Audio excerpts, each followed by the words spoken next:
Para jamaah yang dirahmati oleh Allah, marilah kita dengarkan penyampaian tausiah agama yang disampaikan oleh guru kita Al-Mukarram Al-Ustadz Kiai Haji Muhammad Idrus Romli. Kepada beliau kami persilahkan. Shallu ala Nabi Muhammad.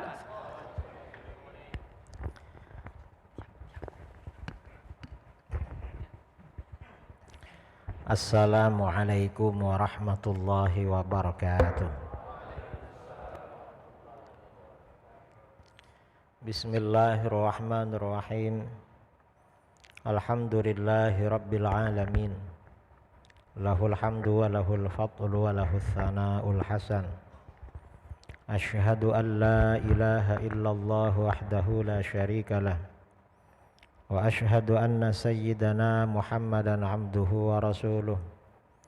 Allahumma salli ala sayyidina Muhammadin al-fatih lima ughliq wal khatim lima sabaq nasiril haqqi bil haqq wal hadi ila siratikal mustaqim wa ala alihi wa sahbihi haqqa qadrihi miqdarihil azim. Amma ba'du. Para asatil, para alim, para tuan guru, para buya yang saya muliakan dan saya hormati, para jamaah kaum muslimin dan muslimat remaja Masjid Agung Kota Palembang, semuanya yang hadir dalam kajian duha pagi kali ini yang juga saya hormati. Berbicara tentang Ahlus Sunnah wal Jamaah, terutama pada masa sekarang ini sangat penting. Mengapa? Pertama, karena kita tahu Islam ini disebarkan kepada bangsa kita, bangsa Indonesia. Sejak awal memang Islam Ahlus Sunnah wal Jamaah. Di dalam fikih menganut mazhab Imam Asy-Syafi'i, di dalam akidah mengikuti mazhab Imam Asy'ari, dalam tasawuf mengikuti mazhab Imam Junaid Al-Baghdadi. Ini ciri khas aswaja Ahlus Sunnah wal Jamaah di Indonesia. Ini yang pertama. Yang kedua, sejak waktu mungkin 100 tahun lebih, ajaran Ahlus Sunnah wal Jamaah ini dirongrong oleh datangnya aliran-aliran baru. Apa saja? Pertama yang datang ke negeri kita ini ajaran Syiah. Syiah ini masuk ke negeri kita sudah lama. Sudah lebih 150 tahun yang lalu. Termasuk di Palembang. Yang kedua Wahabi. Wahabi juga sudah lama. Sudah lama ya. Wahabi masuk ke negeri kita lebih 150 tahun yang lalu. Sama-sama lama. Kemudian ada juga aliran-aliran lokal yang berkembang. Seperti aliran kebatinan, kelompok-kelompok yang menyimpang. Terus ada aliran modern masuk juga ke negeri kita, seperti Hizbut Tahrir, liberalisme, pluralisme, dan lain-lain.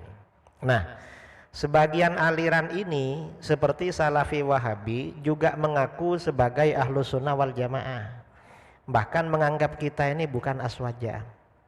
Dari sini kita perlu tahu apa sebenarnya Ahlus Sunnah wal Jamaah.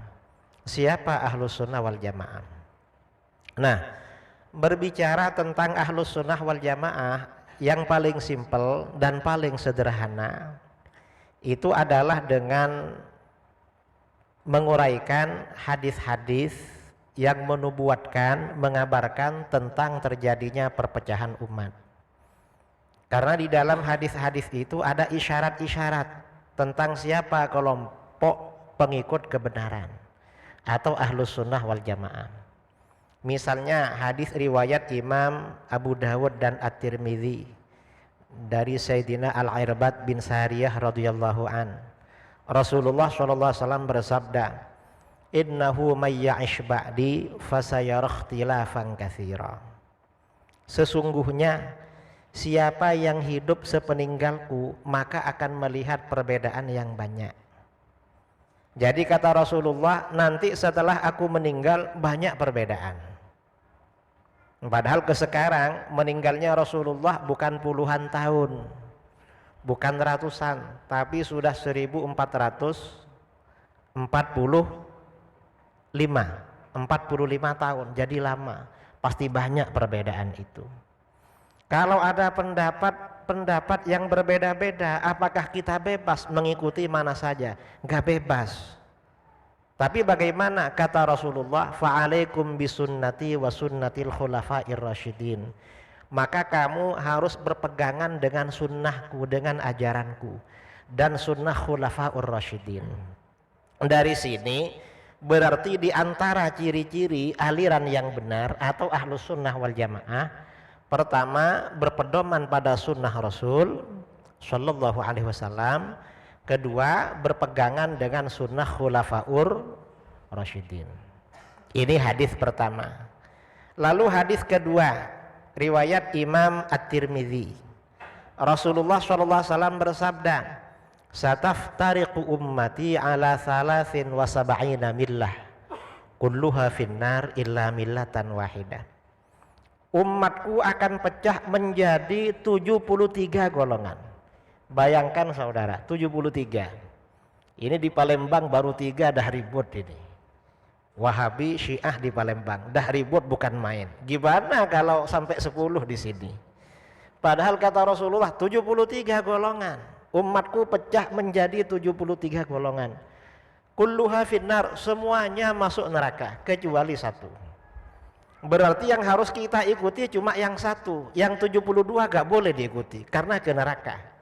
Umat Islam diperintahkan menyelamatkan dirinya dan keluarganya dari neraka. Anfusakum wa ahlikum naro. Lindungi diri kamu dan keluarga kamu dari api neraka.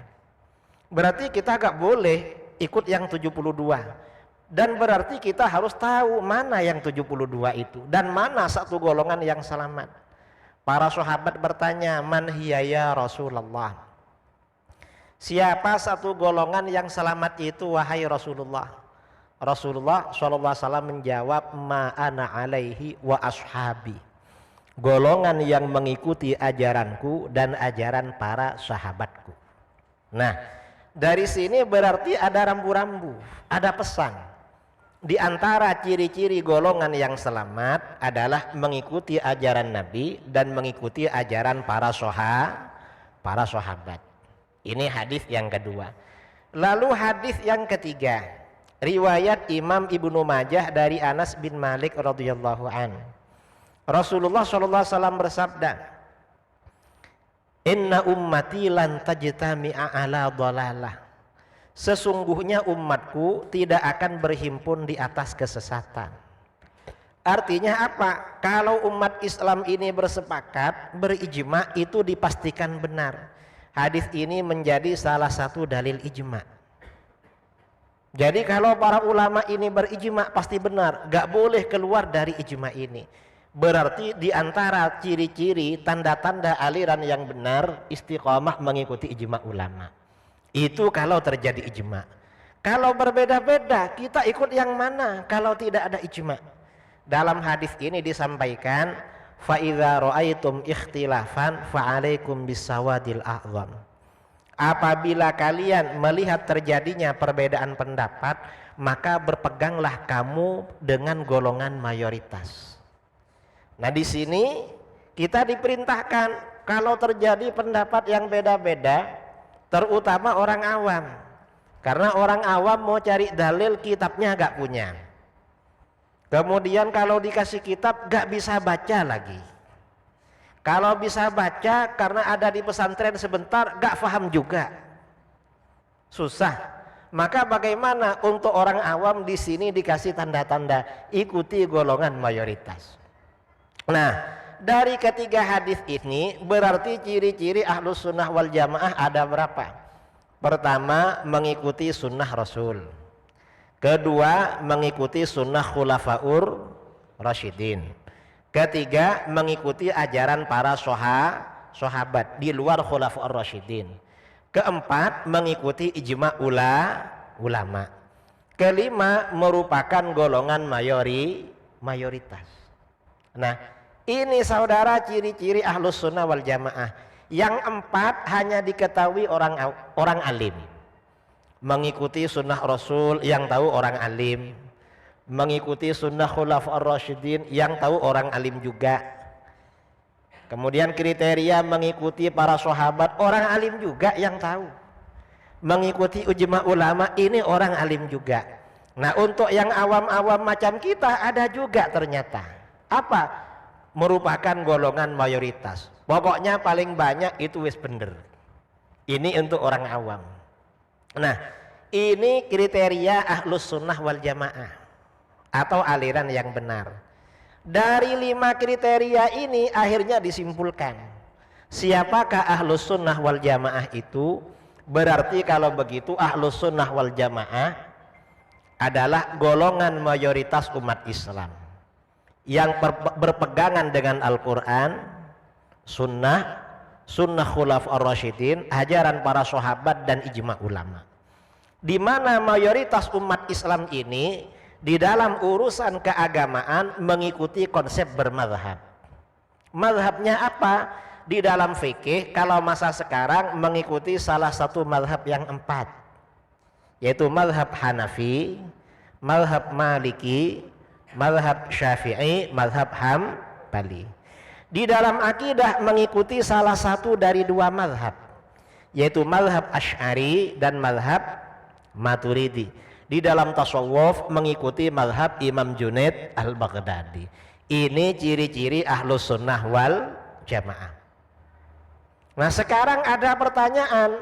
Tadi kan saya katakan ciri-ciri kelompok yang benar itu bermadhab. Kalau tidak bermadhab bagaimana? Kata para ulama berarti aliran sesat yang tidak bermadhab. Ada enggak di negeri kita kelompok yang tidak bermadhab? Ada, bahkan berbentuk ormas.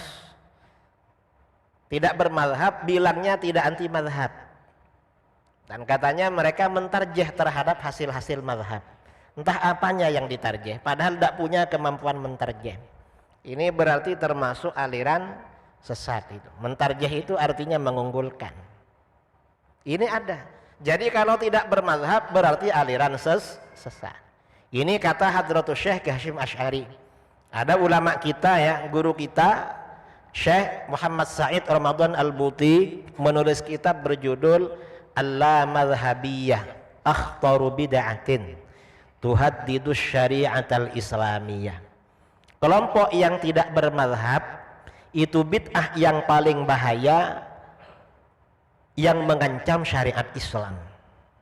Ini kelompok anti madhab. Nah, kalau misalnya bermadhab tapi keluar dari madhab yang disebutkan tadi, ya berarti bukan ahlus sunnah wal jamaah. Tadi kan dikatakan di dalam fikih madhabnya Hanafi, Syafi'i, Maliki, Hambali. Kalau keluar dari ini pada zaman sekarang, nah mazhab fikih yang masih hidup sampai sekarang ada Syiah Imamiyah di Iran, ada Syiah Zaidiyah di Iran, ada Khawarij Ibadiyah di Oman, ada 3. Dan ini ketiga-tiganya oleh para ulama kita dianggap aliran sesat, nggak boleh diikuti. Kalau tidak bermazhab sesat pula. Ini secara fikih.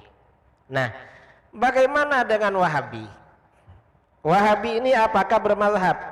Wahabi di Indonesia ada yang mengaku penganut mazhab Hambali, ada yang mengaku tidak bermazhab karena guru-guru mereka tidak bermazhab. Nah, dari sisi fikih apakah Wahabi ini termasuk aliran menyimpang? Menurut kita termasuk aliran menyimpang, aliran sesat. Mengapa? Di dalam fikih kesepakatan para ulama mazhab, dalil yang disepakati di dalam fikih itu ada 4, yaitu Al-Quran, hadis, ijma, qiyas. Ini yang disepakati. Yang tidak disepakati ada sekitar 20 dalil.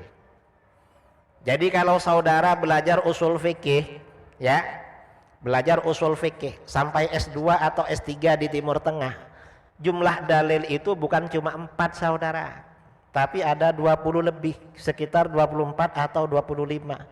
Ada masalih mursalah, ada istihsan, ada amalu ahlil Madinah, kemudian ada ibtalul hiyal, kemudian ada uruf, kemudian ada ilham, ya macam-macam. Lebih dari 20. Cuma dari sekian banyak dalil 20 itu yang disepakati ada 4. Al-Quran, hadis, ijma, qiyas. Nah, bagaimana dengan kelompok yang sering mengatakan kembali pada Al-Quran dan hadis? Sudah gak pakai ijma, gak pakai qiyas. Kira-kira kalau saya tanya sama saudara, ada bupati atau wali kota, anggaran proyek pembangunan jalan anggarannya 4 miliar, lalu yang dipakai 2 miliar yang untuk digunakan pembangunan, sisanya yang 2 miliar dipakai sendiri atau disimpan. Ini kira-kira jahat apa gak jahat? Hah? Jahat. Jahat kan? Karena korupsi keuangan. Lalu bagaimana dengan satu kelompok? Kata ulama salaf, dalil yang disepakati ada 4. Al-Quran, hadis, ijma, qiyas. Ternyata kata orang ini dalil cuma 2, Al-Quran dan hadis. Kira-kira ini kelompok jahat apa gak jahat? Hah? Berarti Wahabi jahat. Jahat pada urusan agama. Maksudnya itu, jangan takut bilang Wahabi jahat. Kalau takut bilang Wahabi jahat, ini kurang mantap aswajanya itu. Nah, berarti begitu. Karenanya kalau ada orang Wahabi bilang kembali pada Quran dan hadis, harus kita gugat. Pertama, ijma'nya mana? Kok gak pakai ijma'? Mengapa? Pertama, dalil yang disepakati ada 4, salah satunya ijma'. Yang kedua, pada masa salaf, orang yang pertama menolak ijma' itu aliran sesat, yaitu satu kelompok dari Mu'tazilah, namanya kelompok An-Nazamiyah, yang didirikan oleh tokoh Mu'tazilah yang terkenal fasik, namanya Ibrahim bin Sayyar An-Nazam. Ini yang anti ijma'. Yang anti ijma' ini aliran sesat. Maaf ya, yang menolak ijma' pada masa salaf itu aliran sesat. Siapa? Yaitu golongan Khawarij. Khawarij ini anti ijma'. Kalau kalian anti ijma', apa masuk golongan Khawarij? Ini kan bahaya. Ini kalau mereka anti ijma'. Yang kedua, digugat lagi, qiyasnya mana? Karena menurut para ulama, dalil yang disepakati ada 4, nomor 4 qiyas. Ini yang pertama. Yang kedua, kalian gak mau pada qiyas. Qiyas itu perintah Al-Quran. Al-Quran mengisyaratkan pada qiyas. Di dalam Al-Quran, fa'tabiru ya ulil absar. Ambillah pelajaran wahai orang-orang yang punya wawasan. Mengambil pelajaran itu artinya apa? Perkara-perkara yang tidak disebutkan hukumnya di dalam Al-Quran, maka disamakan dengan apa-apa yang disebutkan di dalam Al-Quran dan hadis. Itu namanya qiyas. Karena di dalam Al-Quran dan hadis gak disebutkan semua, yang banyak qiyas. Ini yang kedua. Yang ketiga, ya, pada masa salaf yang pertama kali menolak qiyas itu aliran sesat, kelompok Nazamiyah dari Mu'tazilah yang didirikan oleh Ibrahim bin Sayyar An-Nazam. Apa kamu ikut Mu'tazilah gak mau pada qiyas? Ini yang kedua. Yang ketiga, sebagian besar dalil agama sumbernya qiyas. Sebagian besar. Kalau gak ada qiyas bahaya. Contohnya gak ada qiyas, berbahaya. Contohnya bagaimana? Mengambil hartanya anak yatim yang dilarang di dalam Al-Quran kalau untuk makan. Innalladzina ya'kuluna amwalal yatama zulman innama ya'kuluna fi butunihim nara. Sesungguhnya orang-orang yang memakan harta anak yatim secara zalim, sebenarnya mereka memakan di perut mereka, memakan api neraka, memakan api. Ayat ini memberikan pesan, mengambil hartanya anak yatim untuk dimakan hukumnya haram. Kan begitu. Dan ini dari sini dikiaskan oleh para ulama. Kalau gak ada kias bahaya. Kok bahaya? Misalnya Ada orang mengasuh panti asuhan, menjaga panti asuhan yatim. Banyak uangnya. Lalu uangnya diambil. Untuk apa? Bukan untuk makan. Untuk apa? Misalnya minum bandrek, atau minum kopi, atau minum es soda gembira atau apalah. Ditanya sama kawannya, kamu ini minumnya kok asyik-asyik terus, kamu kerjanya kan gak jelas, banyak uangnya kamu. Ndak, saya uang gak punya. Lo pakai uang apa? Ini uangnya anak yatim. Loh, kok berani make? Kalau dia ini anti kias bisa jawab, loh yang haram kan kalau untuk makan, ini minum bro. Bahaya saudara kalau gak ada kias, hanya dibuat minum. Ini contoh lagi ya, contoh lagi kalau gak ada kias, padahal kan haram kan. Misalnya ada orang gak punya kerja, kerja di panti asuhan anak yatim, tiap hari rokoknya bagus-bagus. Ditanya dia, dari mana kamu beli rokok? Kamu gak punya kerja. Saya ini bendahara panti asuhan yatim. Loh, kok dibuat beli rokok uangnya? Loh, yang dilarang itu kan untuk dimakan. Ini cuma asap-asap aja. Kira-kira betul apa enggak pendapat orang ini? Enggak betul kan? Enggak betul, pakai kias. Atau misalnya contoh lagi, ada orang mengambil hartanya anak yatim. Untuk apa? Untuk rekreasi ke Sumatera Barat. Boleh apa enggak?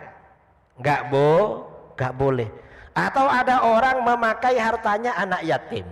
Untuk apa? Untuk berangkat umroh. Kamu ini kok sudah umroh, dari mana uangnya? Saya ini pegang uang panti asuhan anak yatim. Loh, enggak boleh itu. Ini kalau anti kias akan jawab, yang nggak boleh itu untuk makan. Saya ini untuk ibadah ke tanah suci. Ya nggak boleh juga itu. Karena maksud dari larangan tadi, maksud dari larangan memakan hartanya anak yatim, jangan menghabiskan hartanya anak yatim. Maksudnya itu. Cuma di sini menggunakan redaksi makan, karena kebanyakan biasanya orang mengambil hartanya orang lain untuk dimakan. Kalau bukan untuk dimakan, ya sama saja. Ini namanya kias. Belum lagi uangnya masjid. Di dalam Al-Quran dan hadis gak ada keterangan larangan mengambil uangnya masjid. Ada orang jadi DKM masjid atau bendahara masjid. Dia berfoya-foya, ditanya, kamu kerjanya apa? Kok makannya, minumnya enak-enak terus? Saya pakai uang masjid. Loh kok dipakai uang masjid? Gak ada dalilnya dalam Al-Quran dan hadis larangan memakan hartanya masjid. Gak ada. Innalladzina ya'kuna amwalal masajid. Gak ada. Karenanya kata para ulama, uang masjid, uang lembaga pendidikan, uang fasilitas umum, semuanya sama dengan harta anak yatim. Artinya apa? Dasarnya adalah kias. Kalau gak ada kias bahaya. Begitu dalil kias macam ini disampaikan, apa kata Wahabi? Oh kalau begitu gak apa-apa kias. Terus asal bukan masalah ibadah. Kenapa kalau masalah ibadah? Kalau masalah ibadah gak boleh katanya. Siapa yang bilang gak boleh? Diem dia. Padahal kalau menurut kita, kias di dalam ibadah itu berlaku. Mengapa berlaku? Contoh-contoh kias yang ada di dalam hadis-hadis sahih, sebagian besar kasusnya ibadah. Kita ini kalau bicara ibadah biasanya apa? Yang rutin 5 waktu ibadah sholat. Setahun sekali ibadah apa lagi? Ibadah puasa. Lalu setahun sekali seumur hidupnya ibadah apa? Ibadah haji. Ini kias semua, banyak kias, hadis-hadis kias. Misalnya hadis riwayat Imam Bukhari atau riwayat An-Nasai dari Ibnu Abbas radhiyallahu anhuma. Ada seorang laki-laki bertanya kepada Rasulullah SAW, ya Rasulullah, inna abi mata walam yahujja afa ahujju anhu. Hai Rasulullah, ayah saya ini meninggal dunia dan belum sempat berhaji. Dia ayahnya orang Arab. Orang Arab tuh walaupun Gak kaya seperti orang Indonesia wajib haji kalau tinggal di Mekah karena tinggal jalan kaki. Ayah saya ini meninggal gak sempat berhaji, apa saya hajikan? Ternyata apa? Rasulullah jawabannya mendidik. Rasulullah balik bertanya pada orang itu, afara'aita law kana ala abika dainun akunta qadaitahu an. Menurut kamu, seandainya bapak kamu punya hutang pada orang, apa kamu lunasi? Yang ditanya kan punya hutang haji kan? Ternyata Rasulullah tanya sama dia, kalau ayah kamu punya hutang beras, punya hutang uang sama toko sebelah, kamu lunasi? Kata laki-laki itu, na'am ya Rasulullah, iya pasti saya lunasi. Lalu apa sabda Rasulullah? Rasulullah bersabda, fadainullah ahaqqu ayyuqda. Hutang pada Allah lebih berhak kamu lunasi. Nah, ini artinya apa? Ini artinya kias dalam ibadah. Ibadah haji oleh Rasulullah, hutang ibadah haji dikiaskan pada hutang harta dunia. Berarti kalau begitu kias berlaku dalam ibadah haji. Ini hadis sahih. Atau contoh ibadah yang lain, ibadah apa lagi? Ibadah sholat. Ada kias apa enggak? Ada. Hadis riwayat Imam Ahmad dari Ibnu Abbas, disahihkan oleh Al-Hakim dalam Al-Mustadrak. Ibnu Abbas berkata, kata Ibnu Abbas radhiyallahu anhuma, ataitun Nabiya sallallahu alaihi wasallam fi akhiril lail. Aku mendatangi Nabi sallallahu alaihi wasallam pada akhir malam. Ibnu Abbas ini biasa keluar masuk rumah Rasulullah. Siang malam biasa keluar masuk. Mengapa? Salah satu istri Rasulullah ada yang bibinya Ibnu Abbas, yaitu Siti Maimunah. Jadi para sahabat yang punya keluarga istri Rasulullah biasanya keluar masuk di situ, yang mahram-mahram itu. Lah terus begitu masuk ternyata Rasulullah mau sholat tahajud. Karena Rasulullah mau sholat malam, faqumtu khalfahu. Aku berdiri di belakang beliau mau bermakmum. Ternyata apa? Fa akhadha biyadi fajarrani faja'alani bihidhaih. Lalu Rasulullah mengambil tanganku, aku ditariknya diluruskan dengan beliau. Padahal aku di belakangnya. Falamma akbala Rasulullah sallallahu alaihi wasallam ala sholati khanistu. Ketika Rasulullah sudah fokus pada sholatnya, sudah takbiratul ihram, aku mundur lagi. Jadi Ibnu Abbas ini bermakmum kepada Rasulullah sendirian, berdiri di belakang. Oleh Rasulullah diluruskan. Ternyata setelah Rasulullah takbiratul ihram, Ibnu Abbas mundur lagi. Coba di sampingnya ada Wahabi, Ibnu Abbas pasti dimarahi sama Wahabi. Mengapa? Tadi kamu diluruskan oleh Rasulullah, itu sunnah. Sekarang kamu mundur, berarti kamu bid'ah.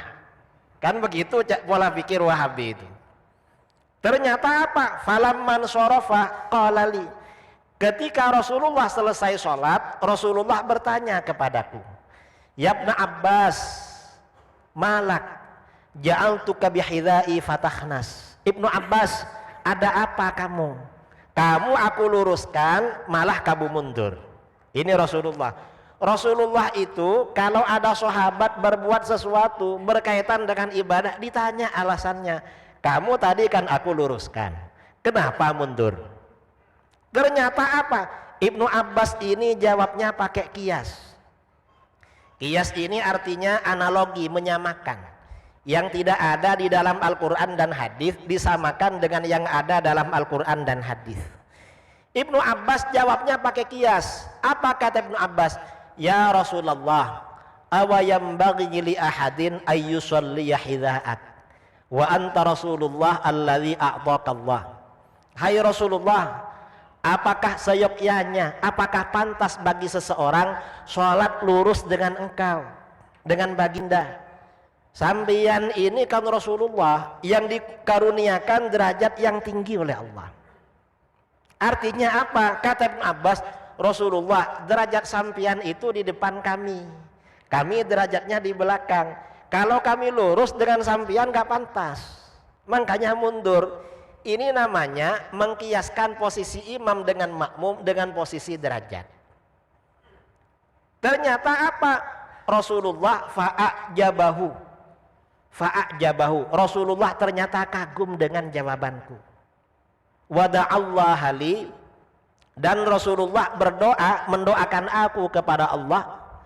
Wada'allah li bil fikhi wal fahmi. Rasulullah mendoakan aku kepada Allah agar semakin, wada'allah li ayyazidani ilman wa fikhan.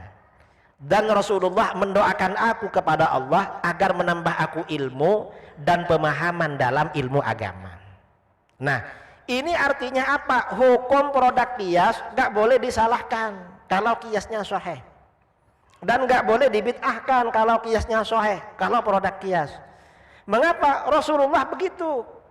Ibnu Abbas tadi diluruskan, ternyata mundur. Rasulullah selesai sholat gak langsung bilang kamu bid'ah karena kamu aku luruskan lalu mundur, gak begitu. Tapi ditanya apa alasannya kamu mundur, Ibnu Abbas menjawab alasannya pakai kias. Ternyata apa? Karena kiasnya sahih, Rasulullah senang. Lalu Rasulullah mendoakan agar Allah menambahnya ilmu dan pengetahuan agama. Nah, ini artinya apa? Orang yang beribadah berdasarkan produk kias itu dihargai, bukan dibid'ahkan. Kalau Wahabi kan dibid'ahkan itu. Berarti kalau Wahabi gak bener itu, saudara. Ini kias dalam ibadah sholat. Ini tadi haji, sekarang sholat. Lalu satu contoh lagi, kias dalam ibadah puasa. Ini contoh ya. Hadis riwayat Imam Abu Dawud, hadis riwayat Imam Ahmad, Abu Dawud, Tirmidzi, Nasai, Ibnu Majah. Dari Umar bin Khattab.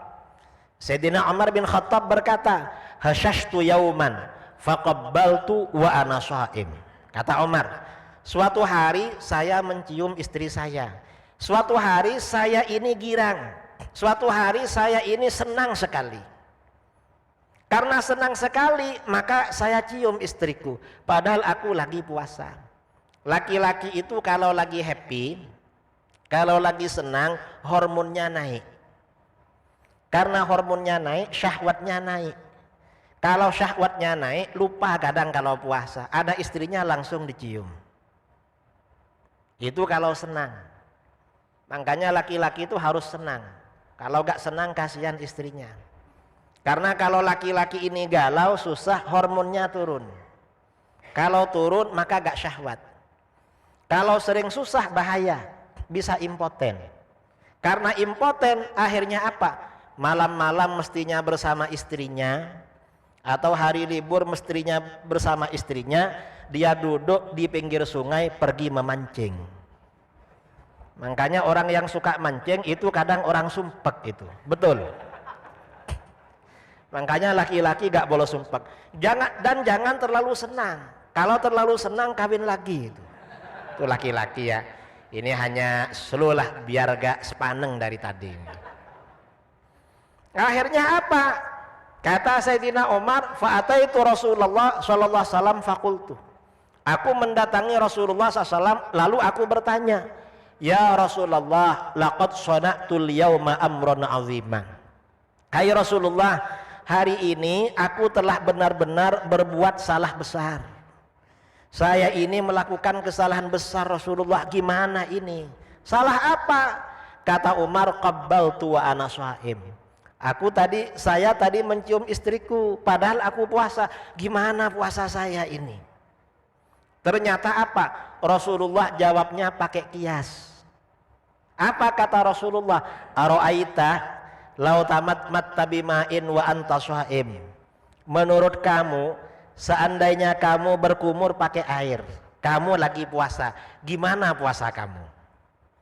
Ternyata kata Umar, labak saya Rasulullah. Ya gak apa-apa Rasulullah, kan cuma berkumur. Lalu apa kata Rasulullah? Falima idzan. Kalau begitu kenapa dengan mencium? Artinya apa? Mencium istri tidak membatalkan puasa. Dasarnya apa? Dikiaskan dengan berkumur. Berkumur tak batal puasa, mencium gak batal puasa. Cuma kalau air yang dibuat kumur ini air putih aja, tidak ada makruhnya. Tidak ada makruh. Ya tidak ada makruh ya kalau air putih aja. Berarti istrinya yang dicium itu gak pakai pengharum. Mungkin dia pulang dari pasar jualan ikan, dicium sama suaminya, bau ikan, itu gak makruh. Tapi kalau dia berkumur pakai pasta gigi, kan ada pengharumnya, makruh itu. Oh berarti istrinya lagi berdandan itu beda. Ini kalau berkumur. Kalau lebih dari mencium, itu namanya bukan berkumur saudara. Itu namanya minum. Kalau minum berarti batal puasa. Nah ini artinya apa? Ini artinya qiyas dalam ibadah. Qiyas dalam ibadah itu ada. Nah amalan-amalan kita, amalan ibadah kita yang dibid'ahkan oleh Wahabi, itu sebagian ada dalil sunnahnya, bukan pakai qiyas. Cuma karena mereka gak tahu, kita dihantam terus bid'ah. Padahal dalilnya ada. Ada yang sebagian dasarnya qiyas. Seperti perayaan Maulid Nabi, itu kan dasarnya qiyas itu. Qiyas. Perayaan Isra Mi'raj itu dasarnya qiyas. Sebagian ada yang bukan qiyas. Contohnya seperti apa? Baca tahlilan, baca tahlil untuk orang mati. Itu bukan qiyas itu sunnah. Karena yang baca zikir untuk orang mati itu Rasulullah pertama kali. Bukan orang Palembang, bukan orang Jawa. Tapi karena Wahabi gak tahu, bid'ah terus itu. Atau misalnya zikir nyaring, zikir jahar habis sholat. Itu bukan qiyas, itu sunnah. Rasulullah kalau baca zikir habis sholat itu jahar, suara nyaring. Para sahabat baca zikir habis sholat berjamaah, suaranya nyaring. Cuma Wahabi gak tahu, marah-marah langsung turun dari masjid dia. Ini Wahabi. Wahabi ini memang mazhab pemarah, kelompok pemarah itu. Karenanya saudara kalau jumpa dengan Wahabi, jangan berharap dia tersenyum. Paling enggak cemberut dia, itu minimal sudah. Dan biasanya cemberut alias bermuka masam. Mengapa? Ya mazhab mereka memang mazhab bermuka masam itu. Mazhab kelompok cemberut, makanya disebut kelompok radikal. Nah, ini artinya apa saudara? Dari sini artinya qiyas itu dalilnya banyak. Dasar qiyas di dalam hadis-hadis itu banyak. Ini kalau diterangkan dalil-dalilnya qiyas gak selesai sampai nanti ini. Karena kita ini waktunya terbatas dan habis ini sesi tanya jawab. Saya belum berbicara yang menyentuh akidah. Ini baru menyentuh mazhab. Al-Quran, hadis, ijma' qiyas. Ini dah mau habis waktunya. Belum lagi menggugat Wahabi. Wahabi bilang kembali pada Quran. Itu gak betulan itu, gak sungguhan. Mengapa? Yang pertama, kembali pada Quran hanya sebagian ayat Al-Quran saja. Gak semuanya. Karena Wahabi ini kalau ceramah, ayat yang sering disampaikan mana? Itu potongan ayat 3 surah Al-Ma'idah. Apa? Al-yawma akmaltu lakum dinakum. Hari ini aku sempurnakan bagimu agamamu. Surah Al-Ma'idah ayat 3 itu kira-kira 5 baris lebih. Sama Wahabi diambil setengah baris aja. Al-yawma akmaltu lakum dinakum. Lalu bilang kembali pada Quran. Hari ini aku sempurnakan bagimu agamamu. Misalnya ada orang maulid Nabi. Nanti mereka ceramah. Maulid Nabi gak boleh. Mengapa? Rasulullah gak pernah merayakan maulid. Dan agama sudah sempurna, gak perlu ditambah-tambah.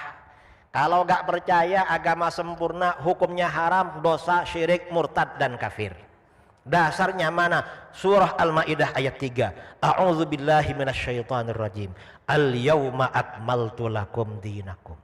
Hari ini aku sempurnakan bagimu agamamu. Nanti ada orang tahlil. Tahlil hukumnya haram. Mengapa? Rasulullah gak pernah tahlil. Mereka gak tahu. Dan agama sudah sempurna, gak perlu ditambah-tambah. Kalau gak percaya agama sempurna, hukumnya haram, syirik dan kafir.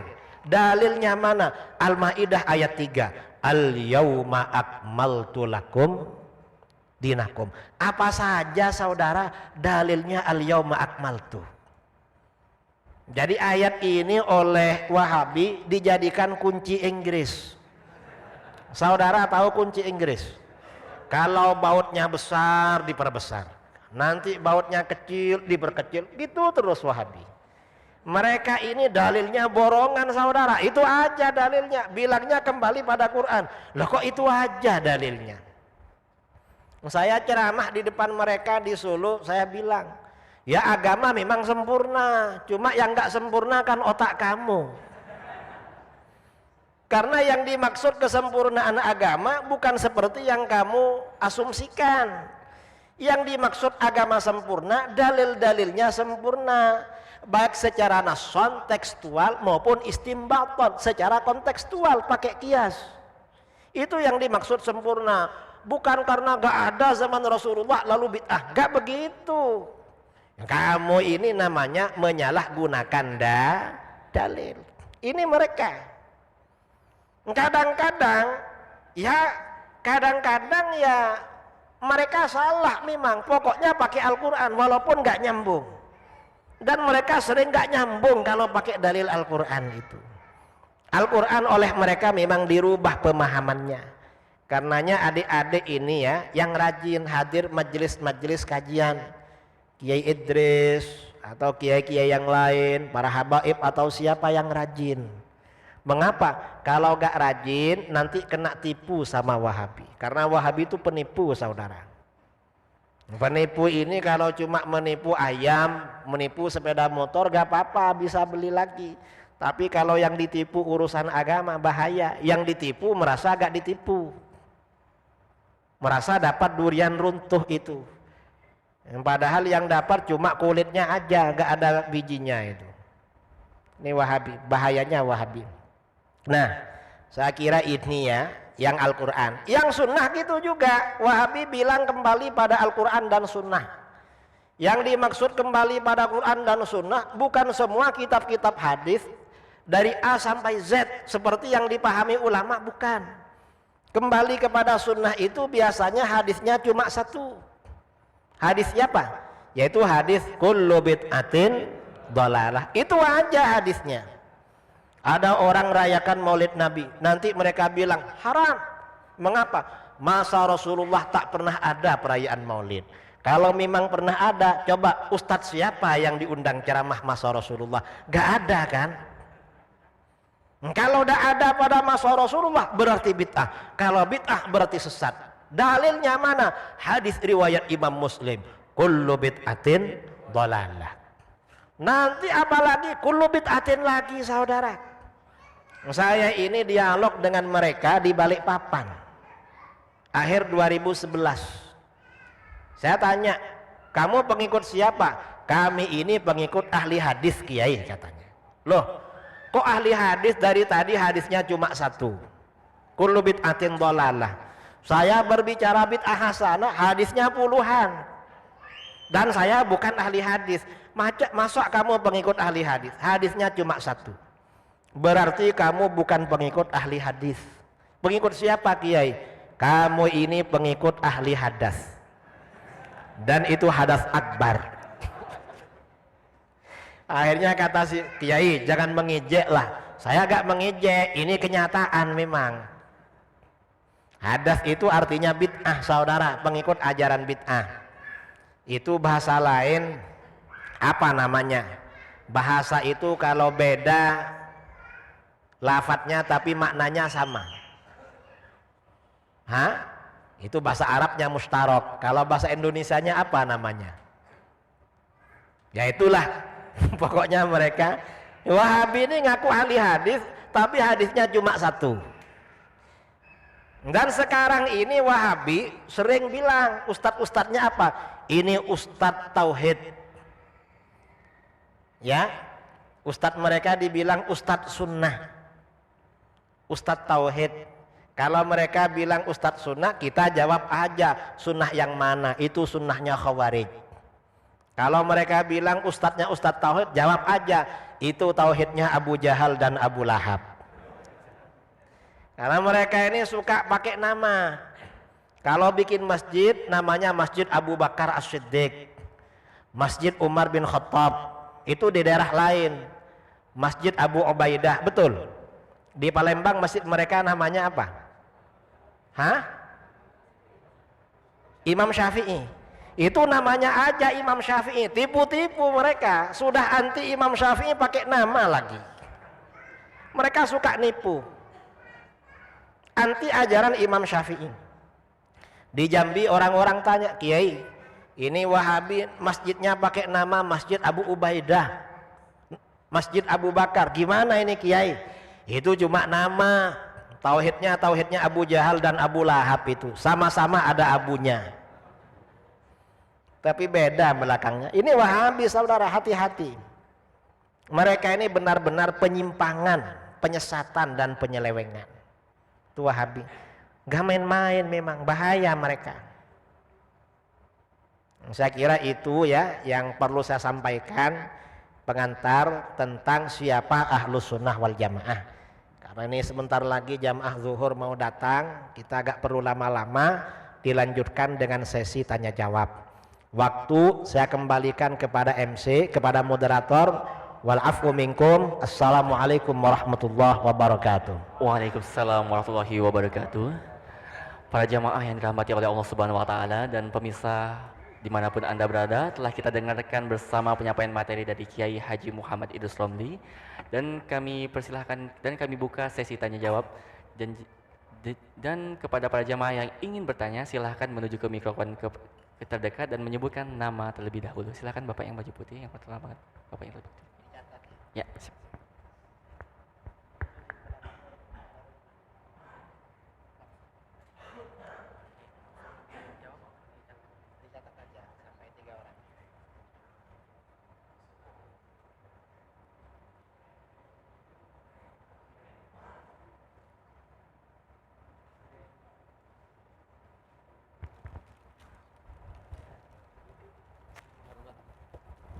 Assalamualaikum warahmatullahi wabarakatuh.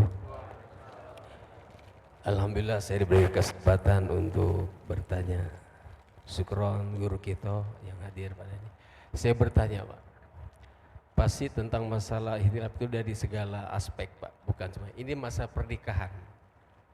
Ada seorang orang tua laki-laki, tapi istrinya, anak dari orang tua istri itu gak tahu bahwa itu bapaknya membenci dari madhab. Jadi orang tua itu tahu-tahunya dia membenci, gak senang kepada madhab, 4 madhab. Apakah pernikahan itu sah? Bahkan membenci Hasan Hussein di antara sahabat Nabi. Jadi dia membenci, orang tua perempuan itu membenci, gak senang madhab. Nah ini pertanyaan yang Mustafa kesini, saya dari Jamaah Masjid Agung Pak. Apakah sah pernikahannya itu kalau dia akhirnya tahu bahwa anaknya itu orang tuanya benci dari para madhab? Apakah sah pernikahannya itu?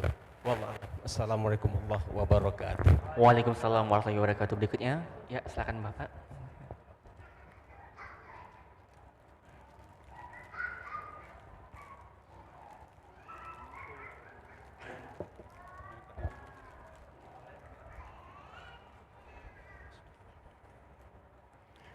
Tes 1. Assalamualaikum warahmatullahi wabarakatuh.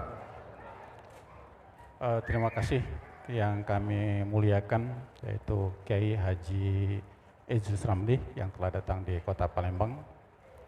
Yang pertama, saya mohon izin dan mohon restu dari Pak Kiai karena ada beberapa buku Pak Kiai yang sudah Kiai karang itu sudah banyak saya jadikan sebagai bacaan-bacaan di rumah, dan juga saya sering mendengar pengajian-pengajian Kiai melalui YouTube.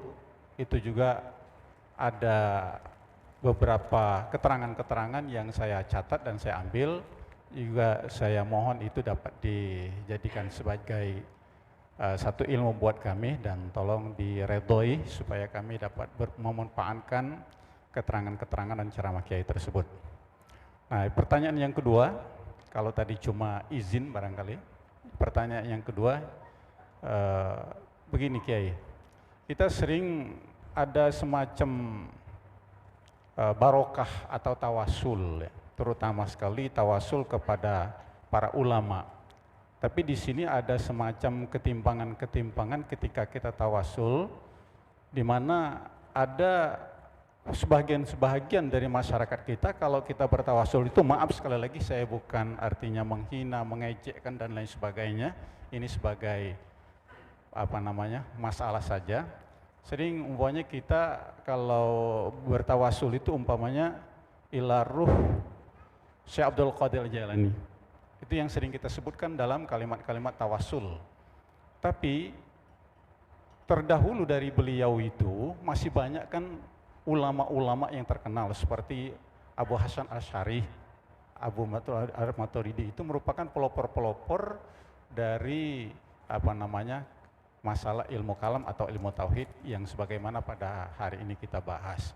Nah, kami perlu pencerahan apakah memang begitu cara orang-orang ahli sunnah wal jamaah itu bertawasul kepada kiai atau kepada ulama-ulama sehingga meninggalkan para ulama-ulama yang memang dulu cukup populer. Bahkan di dalam fikih saja umpamanya itu terkenal Imam Syafi'i kan sebagai pelopor mazhab Syafi'i, tapi tak pernah kan tersebut itu ketika kita tawasul ya untuk mendapatkan barokah dari ulama-ulama tersebut ketika kita baik itu dalam satu pertemuan atau dalam membahas masalah-masalah yang berkenaan dengan ulama-ulama tersebut. Saya kira demikian dan terima kasih. Wassalamualaikum warahmatullahi wabarakatuh. Waalaikumsalam warahmatullahi wabarakatuh. Baik, berikutnya Bapak silakan dan juga kami mohonkan untuk langsung ke pertanyaannya. Bapak yang ini.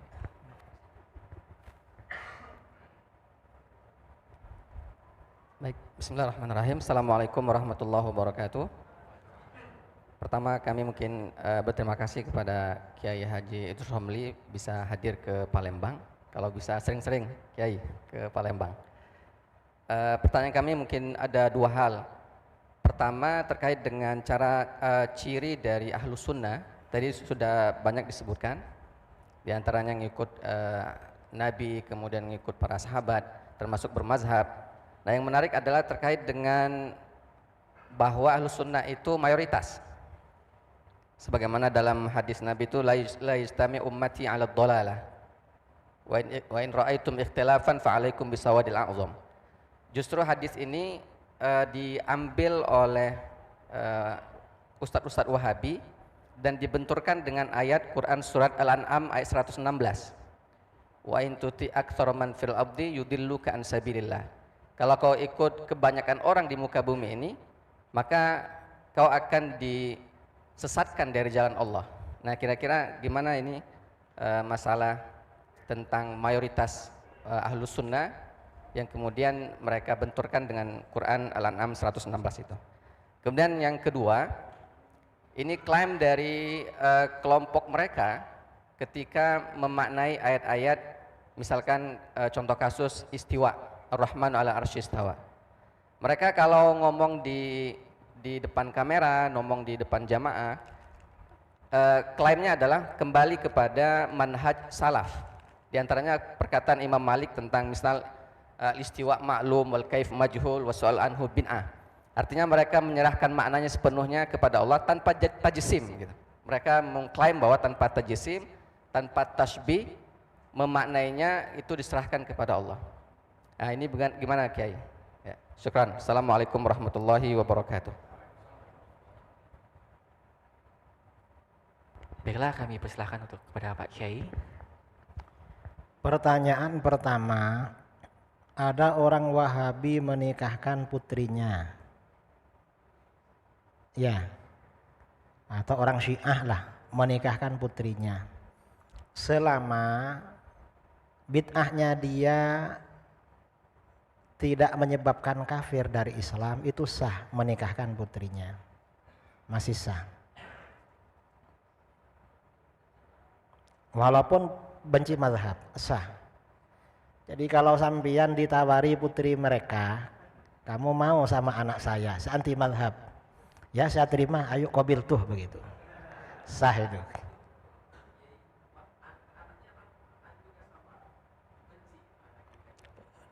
Anaknya Wahabi juga. Terus suaminya kelompok kita. Sah, cuma makruh. Sebagian ulama mengatakan ya, menikah dengan orang di luar ahlus sunnah itu makruh. Ada yang mengatakan haram. Mengapa? Khawatir nanti terpengaruh.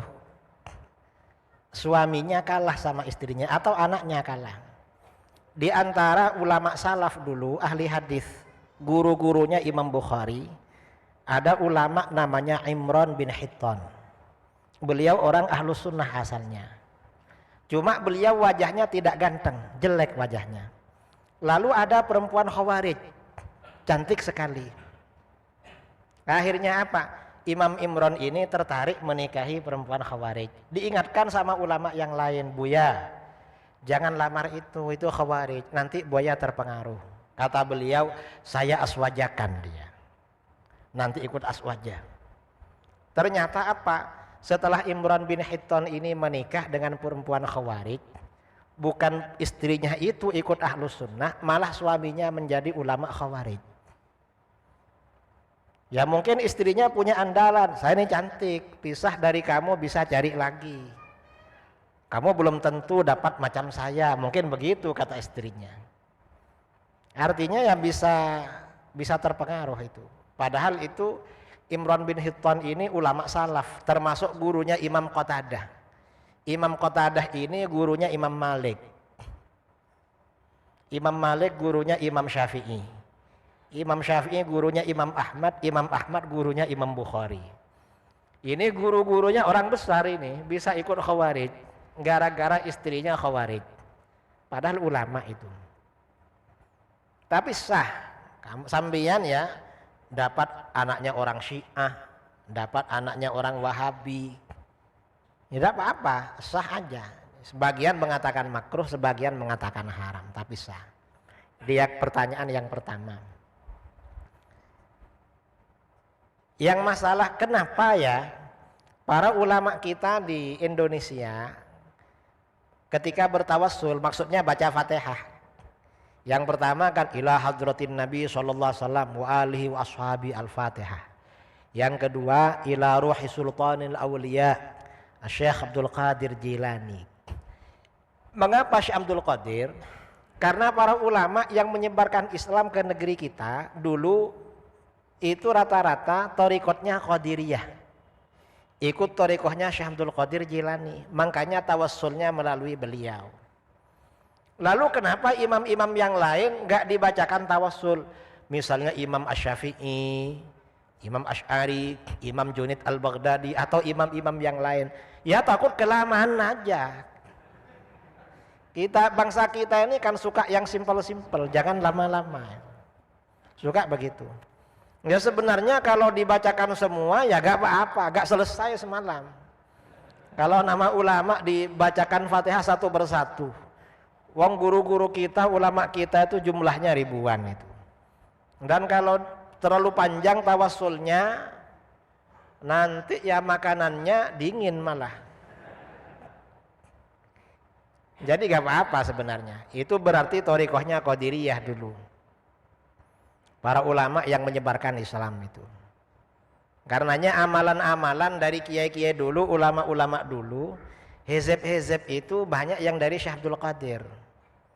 Karena memang thariqah Qadiriyah. Baru belakangan setelah ini ulama-ulama angkatan kedua datang, thariqahnya ada yang Syadziliyah, thariqahnya ada yang Naqsyabandiyah Khalidiyah. Ini tawassul sudah mulai berubah. Tapi kadang-kadang Syekh Abdul Qadir masih disebut di situ. Jadi begitu, wallahu a'lam.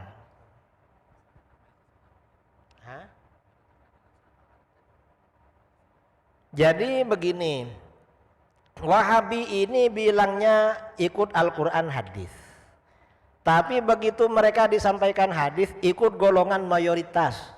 Karena gak cocok, mereka cari-cari alasan. Dan alasan mereka salah. Kata mereka apa? Yang menjadi standar kebenaran bukan mayoritas, tapi apa? Minoritas. Mengapa? Di dalam Al-Quran, wa in tuti aktsara man fil ardi yudilluka an sabilillah. Kalau kamu tunduk pada mayoritas penduduk bumi, mereka akan menyesatkan kamu dari jalan Allah.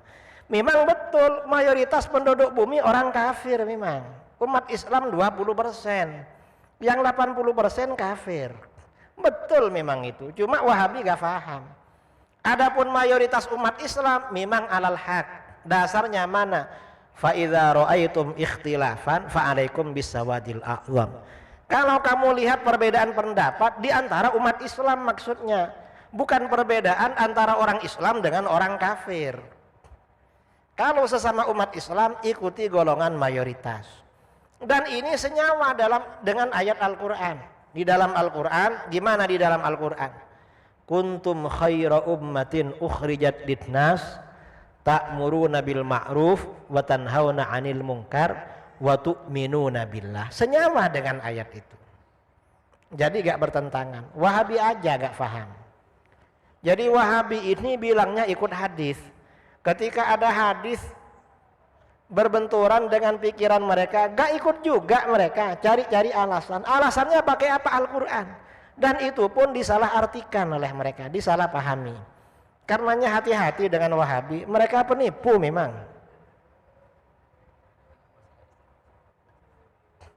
Masalah istawa. Istawa ini pemahaman Ar-Rahmanu 'alal arsy istawa itu ada 3 mazhab. Pertama, mazhab Ahlus Sunnah. Kalau mayoritas ulama salaf dari Ahlus Sunnah, istawa itu diartikan secara tafwid. Tafwid itu maknanya diserahkan kepada Allah, hanya Allah yang tahu. Kalau ulama khalaf, ulama belakangan, istawa ini pendekatannya secara takwil, diartikan Allah menguasai. Ini 2 pendapat di dalam Ahlus Sunnah. Lalu ada Wahabi. Kalau Wahabi diartikan secara zahir atau isbat, kata mereka. Istawa artinya bersemayam. Dan itu gak boleh diikuti. Ini karena waktu sudah habis ya. Dan sudah ada jenazah di sini, kita ihtiraman. Saya kira cukup ya. Nanti kekurangannya bisa ditanya di Masjid Adha, dekat dari sini. Jam 1 pindah ke sana. Nanti pertanyaannya, ceramahnya insya Allah lebih hot lagi. Dari saya, wal afwu minkum. Assalamualaikum warahmatullahi wabarakatuh. Waalaikumsalam warahmatullahi